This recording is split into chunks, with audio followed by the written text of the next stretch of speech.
Batman watches the smoke float into the air and fill the room, in shock of the lengths a madman is willing to go to make himself seen. The Riddler continues. I am close by, as always. Now, how about you play along this time, Batman? The anger permeates Batman's once tempered demeanor. What are you talking about? He asks. The Riddler smiles from behind his one-way radio and tells the Cape Crusader, my next riddle. I've rigged the first-class car of the Gotham L-Tran with enough explosives to kill everyone on board. And I'll be setting them off if my question isn't answered correctly. Don't bother trying to call anyone, as I'm sure you already know. There's no service down here, except for mine. Batman falls deeper into his rage. His grip on the one-way radio tightens to the point that the plastic begins to crack. Don't do this, he orders the Riddler. I won't, if you win. So, here's the deal, Batman. Take my radio with you. I'll give you directions to the train, which is en route, and once you get there, I'll ask my question. If you answer correctly, the explosives will stay quiet. If you don't, boom. Go, or I'll set the damn thing off right now. Batman cracks another light and sprints out the room. He can already hear the rumbling of the incoming train. Run, Batman, run! Yes, the next left, and then right, and then I'd stop rather quickly. Batman runs as fast as he can down the corridor until he can see the lights from the train illuminate the tunnel. Well, what are you waiting for? The Riddler asks. Jump! Batman doesn't think. He just leaps. The train soon zooms under him, perpendicularly, and the change in momentum causes him to lose his footing, drop his light, and fall to the ground below. Luckily, Batman is able to grab onto the side of the train car and pulls himself upward before being knocked off by a narrowing tunnel. The Riddler congratulates him by saying, You're at the scene of the would-be crime, Batman. So, let me ask you, and the people of the first-class car? The Riddler's voice now echoing through the train car as well as the radio. I am the part of the bat that is not in the sky. I can swim in a lake in the moonlight and yet remain dry. What am I? The passengers of the train car begin to look at one another in worry, some in disbelief, casting it off as a minor inconvenience to their already long workday. Nevertheless, the Riddler continues. You have 60 seconds to answer, or I blow you up. The train car exits the tunnel, and Batman, at first, struggles to stand back up to his feet. The constant turning and shuffling of the cars beneath Batman almost cause him to lose his balance again. Any ideas? The Riddler chides. Let me repeat the question. I'm the part of the bat that's not in the sky. I can swim in a lake in the moonlight and yet remain dry. What am I? The passengers in the first-class car now begin to stand to their feet. A few choose to huddle on the floor. Even fewer are able to grab onto their loved ones to say goodbye. Batman continues to sprint on top of the train cars, desperately trying to make his way up to first class. The Riddler, elsewhere, sits behind his desk and waits. A small smirk once again breaks across the criminal's face. That is, until Batman lifts the radio and tells the Riddler that he knows the answer. A shadow, Batman says through gritted teeth. He waits for a response, but gets nothing. Do you hear me, Riddler? I gave you the answer. You're a shadow. The responding silence from the other side of the radio is nerve-wracking. For the passengers in the first-class car, it's nothing more than a brutal confirmation of their impending fate. Batman's eyes widen as he too realizes what is coming next. "Riddler," he asks, but seconds later, without any response from the criminal, he detonates his hidden bombs and blows up the train car. The force of the explosion throws Batman off the train and onto the ground. He slides through the broken glass and splintered wood amongst the dirt and rolls to his feet, just in time to see the second explosion. Dozens of people begin to cry out in pain as they are consumed by flames. Batman hears nothing. Their horror is hidden amongst the subsequent explosions. Hours later, when being interviewed, survivors will tell Jim Gordon that they saw the Batman, that he pulled them out, and then he just started helping whoever he could until the EMTs and police came. He didn't say much. All he said was that he was going to find who did this. "A goddamn bomb went off in the subway, Bullock!" Detective Gordon yells into his phone as he stomps to his car. "Where are you?" Straight to voicemail. Again. Gordon knows he will have to deal with his partner soon enough, but his train of thought is interrupted by Batman emerging from the shadows of a nearby alleyway. "This isn't a game to him. It never was," Batman says, more to himself than to the detective. "Batman?" the detective says as he looks at the battered bat. Blood drips down Batman's side from when he fell. "You're bleeding! You need to get to a hospital." "The Riddler," Batman growls, forcing Gordon to stay on topic. "That's what this maniac called himself. He told me he was going to blow up the train unless I answered his questions. I did answer it. I gave him the answer. Then he blew it up anyway. There were families on that train. Kids! He murdered kids! Mothers and fathers. Just take a second. No! He's going to do it again. We have to stop him." Detective Gordon walked Batman back to the alley. Gordon has seen a lot of evil in his time. Batman's anger is understandable, but for someone so naturally stoic, this unfiltered rage is worrying at best. Batman tells Gordon about everything he found in the Riddler's safe house within the sewers, about how ultimately everything was rigged to explosives and eventually incinerated. All except the map of Gotham Batman took from his desk. Batman opens the map and reveals that there are 4 words written on it: Crane, Drake, Pierce, and Black. Batman had looked at the map for a short time while still in the safe house and quickly deduced that they aren't just random words scribbled by an insane person. They're all names. Batman's theory to Gordon is, what if these mass killings aren't what they look like? 5 people took control of Cobblepot's empire after he died. Any one of them could potentially be scattered within the victims of the elevator crash, or the night of the museum. They could even be someone who was aboard the train. Batman hands over the map as evidence to Detective Gordon. The detective raises an eyebrow and tells Batman that he can get a list of names as soon as the victims' bodies are identified. Batman tells Gordon that the Riddler didn't care if he answered the question correctly or not. These aren't random acts of violence done. The Riddler is all an act to cover up the real murders.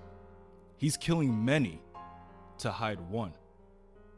At that moment, Batman suspects that one of the 5 names is taking out the others within their ranks. Detective Gordon scoffs and takes back what he said. Batman is an okay detective, after all. Batman returns to the shadows, but not before throwing the detective an all-black cell phone with one button on it. "A bat signal," Batman says, before disappearing into the night. At Wayne Manor, Mayor Jessica Dent places the green box on a desk and begins to remove its contents for Alfred to see. "This was sent to my office earlier today." "And you opened it?" "After I made sure it wasn't ticking." Jessica assures Alfred after noticing the expression on his face. "Blimey, Jess. You should have called the bomb squad or something."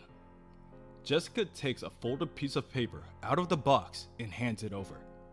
"I can't trust anyone with this, Alfred." Alfred squints at the mayor before snatching the piece of paper and examining it. Reading the words on the paper aloud, he says, "I'll stop asking questions if you arrest him." "Arrest who?" Alfred asks. The cheap sound of confusion hides his growing worry. Jessica holds up another object, a stuffed doll made to resemble Batman, with a question mark where the face should be. "Batman?" Alfred asks. "What does he want with Batman? And why come here with this?" "Alfred," Jessica says sympathetically. Before she can continue, she is interrupted by a phone call from her brother, District Attorney Harvey Dent. Alfred watches as the mayor's disposition turns to one of dread. Her conversation is short. When it's over, Jessica tells Alfred that there has been another explosion and runs out the door, leaving him with the box. Bruce waits for Jessica to close the front door behind her before revealing himself from behind the bookcase. "Alfred." He winces out in pain. "Bruce?" Alfred asks before examining his battered condition. "What happened?" Bruce collapses in pain, and Alfred runs to his side. Some time passes, and Alfred is once again adding new stitches and touching up old ones. He tells Bruce, "I don't know how you were standing as long as you were with a 4-inch piece of shrapnel in your side. I told you, you need some kind of body armor." "Are we done yet?" Bruce asks, annoyed. "So," Alfred begins as he changes the subject, "you gave all the information on the Riddler and his victims to the cop?" "To Detective Gordon, yes." "If Jessica doesn't know, she suspects. And if she knows, others could too. Like Detective Gordon. Or the Riddler. Whoever the hell he is." Alfred motions to the stuffed toy. "This isn't good, Bruce." Bruce ignores Alfred's words. "Lucius sent the new suit over?" "Lucius Fox! There's another one! You hear what I'm saying, boy? Too many people know. That's why I had to shoot Cobblepot." Bruce stares at Alfred for a moment. "You told me you shot him because you thought he was going to kill me." "And I did. You cannot tell Jessica. You have to figure out some way to get her off your trail." "I need to tell her so she can help us find the Riddler." "You can't have her and be Batman, Bruce," Alfred snaps. "You made that choice a long time ago, not me. You're not a man anymore. You're a weapon. That's what you asked to be turned into. Weapons are designed to hurt people. You don't want to hurt her." Later, Bruce receives a call from Detective Gordon with updated information about the case. Batman takes this information directly to the mayor. He arrives at Jessica Dent's office and throws the Batman toy on her desk. "How long have you known?" he asks her. Since the moment you told me you thought Batman was a symbol of hope for this city. Only he would think that. Bruce takes a step closer to Jessica. I'm trying to help Gotham. By dressing up and beating the hell out of dealers and street thugs? That's not helping anyone but you vent your anger, Bruce. I'm beyond angry. I made a vow on my parents' grave to take down their killer and the man who orchestrated it, Mayor Cobblepot. But in the end, Cobblepot had nothing to do with their murders. I still don't know who did it. I probably never will. So what's the life plan here, Bruce? I loved your parents too. When we were kids, they welcomed me into your home and their hearts. They were better to me than my own parents ever were. I was devastated when they died, and again, when our relationship did. I thought you needed to focus on what to do with your life, but I never imagined that you would think Batman was the answer. Does the person behind these attacks know who you are? Is that why they're trying to force me to send the police after you? No. I think the Riddler is all about distractions, Jessica. Clarissa Crane from the Housing Commission was on the elevator. Jack Drake from the City Council killed in the museum fire. Alvin Pierce from Public Works on the subway. Jessica is skeptical at first, but she takes the information that Bruce and the detective have accumulated in logs into her computer. They find, according to the city treasurer, each one of the victims had an offshore account that was drained the day they died. Drained to a company called Answers Incorporated. Meanwhile, Detective Harvey Bullock sits in his quiet apartment staring at his glass of whiskey. His phone rings. Come on, Gordo. It's 10 p.m. This time I know I'm off duty. Gordon tells his partner that there is no off duty for a good cop, especially when they are so close to catching the criminal. No, you are. You and Batman. You don't need me. Detective Gordon convinces Harvey to get ready and go outside. But as Harvey approaches the car, Gordon looks at his phone, bewildered, and mumbles, "That's not. It can't be." What? Harvey asks while trying to peek at the phone. "Batman gave me a company owned by the killer, but he needed help finding a name behind it.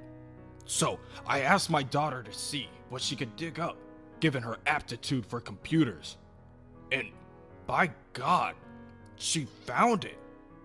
This company, Answers Incorporated, it's owned by Bruce Wayne." Detective Gordon makes a call to District Attorney Harvey Dent to request a warrant.